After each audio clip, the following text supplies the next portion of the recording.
สุดท้ายบอลงอคเนียนะឆ្នាំនេះវត្តថ្មីវត្តនៅនឹងវាលកំបោហ្នឹងណាខ្ញុំហៅថាវត្តថ្មីហ្នឹងបងប្អូនហើយឆ្នាំនេះពួកគណៈកម្មការហើយនឹងលោកក៏រៀបចំសង្ក្រាន្តឥឡូវបងប្អូនចាំមកលេងទាំងអស់គ្នាណាឆ្នាំបងប្អូនខែ4ណាចាំមកលេងទាំងអស់គ្នាចាំមកទីស្ងៀងបងស្អាតចាំមកជួយមកលេងផងហើយបើថាបងប្អូនមានជាជំនួយជាថាវិការអាចមកជួយចូលរួមបាន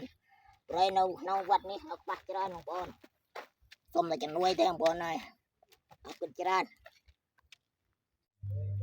បងប្អូនហើយណាបើក្នុងវត្តនៅខ្វះច្រើននៅខ្វះខាតច្រើនណាបងប្អូន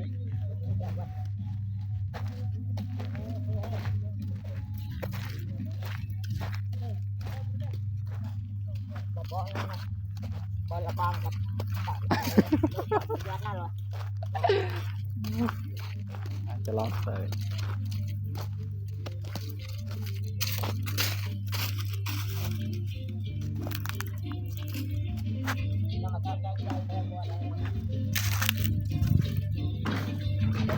นอนนะบอลอันนี้บอลโบราณนะบอล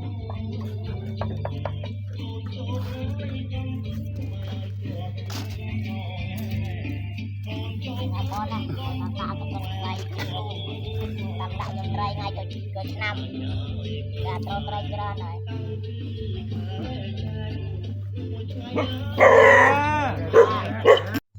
นะบอลน้อยนะลูกตกใจเป็นไงวันนี้ตำนานตัวนั่งใจรถสะอาดเลยสมัยแต่สมทาบอลบอลที่เอาไปทำที่ทำกามองเลยในวัดนี้ก็ขาดเจริญเราการจำนวนปีเจ็ดจวนถ้าบางคนนายจังมาเล่นไอ้หมู่บ้านตีตังเราพุ่งกับบอคุ้มไปซอสระวารินแอนเจียมเรียบโอเคบ้าน แบบวอด